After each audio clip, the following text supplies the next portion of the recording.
marami akong napuntahan at talagang nasira, nawasak talaga yung mga flood control. Oo. Oo, parang maninipis kasi yung semento. Makita mo naman talaga pag na-scour yung ilalim, kasi maiksi yung piloting bakal na yung nilagay. Sabi, dapat daw pala yung mga 12 meters daw yun, hindi yung haba, di ba? Ay di maiksi, yung puputol siguro para makatipid, ay di yun, nung may scour yung ilalim, yung buhangin ay bumaba, bumagsak na yung semento, kaya nawasak. So, pinasok na yun yung bukid. Yung bukid, nung mawasak yung flood control na yun, pati yung mga buhangin, tumabon dun sa kanilang palayan. Yun ang masaklap dun eh. Okay lang yung palayan na masira, saka sabi nila na yung bukid, sana mabubukid pa, pero nasira na yung palay, nasira pa yung bukid, hindi na mataniman dahil puro laban na. Oo. Ay talagang kawawa yung mga pwede nating magsara. Yung isa pa doon, yung pagkasira, siyempre pinasok yung palayan, yung mga bayan, ay mas mabilis yung current. Yung current ba, bulusok kasi yung tubig, kaya mas nakakatakot, sabi nila, dahil mabilis yung current.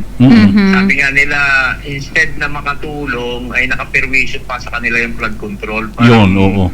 Sana inaasahan nila na yun ang magdedepensa sa kanila, pero yun nga, hindi kasi nagawa ng maayos, hindi yun ang nangyari. Pero kung nagawa ng maayos yan,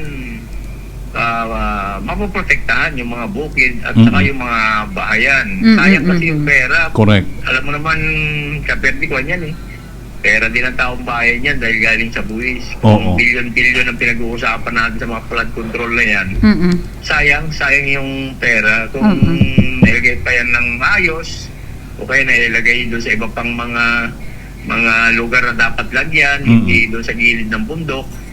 Eh, pati yung bundok kasi, sabi ko nga, yung bundok mismo, flood control na yun. Correct. Eh, bundok. Eh, doon pa nakalagay. Doon pa nilagay, yung ibang mga flood control, doon nakalagay. Oo. Kaya gamit ka ako ng flood control na yun, di sayang lang. Correct. Ay tago pa doon sa mataas na lugar, hindi doon sa bahayan, hindi doon sa mga bukid nakalagay yung flood control. At hindi yan dumaan sa consultation, kaya sabi ko, kung ang napupunduhan sana ay yung mga galing sa mga municipal development plan, mga provincial development plan, makikita mo, may mga flood control din, pero may, doon sa mga lugar talagang nakaka-apekto doon sa mga bahayan, sa mga kabukiran, sa mga kabuhayan ng mga tao. Isa sa dahilan din kung bakit lumaganap talagang pagbaha dahil yung siltation na nangyayari sa mga ilog. Is there a need, Gov, na magkaroon tayo ng dredging sa mga kailogan natin? Oo, ang isa kasi dyan ay yung ilog itself dapat ma-dredge din. So may mga kinakausap tayo na mahalaga na ma-dredge itong mga ilog na to dahil silted na, mas mataas na nga itong riverbed kaysa sa bahayan at saka sa mga bukid. Talagang ang tendency niyan, pag bumaha, nagkaroon ng tubig, talagang diretso sa bahayan, diretso sa mga bukid. So kung i-dredge yung ilog, ay di ko naman yan, lalalim, at pag nag-ulan ulit, di bababa ulit yung silted materials, matataburan ulit, hukay lang ulit, tuloy-tuloy na pag-hukay yan, at lalo-lalo sa mga major rivers natin na nagkukos ng mga baha. Yung sa dagat naman, na doon sa pinaka-mouth of the river para matanggal itong bara sa mouth, bunganga ng ilog, ay pinabalik ko yan doon sa social acceptability.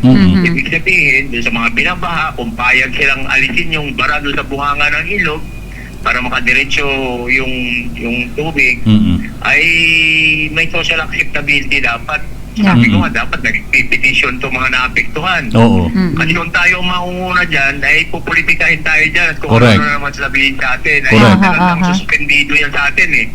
Sinuspendid po natin yan dahil na politika. Pero kung nagtuloy-tuloy sana yan, makakatulong. Kahit saka hindi man natin yan totally ma-eliminate yung baha, eh makakabawas lang. Pero ngayon, ay binibigay ko na sa mga barangay na mga apektado na magpetisyon na sila parating sa munisipyo, parating sa probinsya, parating natin sa mga concerned agencies, DPWH, parating natin sa DNR na sa gayon ay tanggalin nila yung bara ng buwan ng bunganga ng ilog Oo. para makahinga-hinga naman tong ilog. Correct. Pero importante ay simultaneous gawin na yan, pati yung ilog ay madred. Kumbaga, kailangan natin ng social acceptability pagdating sa dagat. Pero yung ilog mismo, ay lahat naman tayo, tingin ko, papayag na madred siya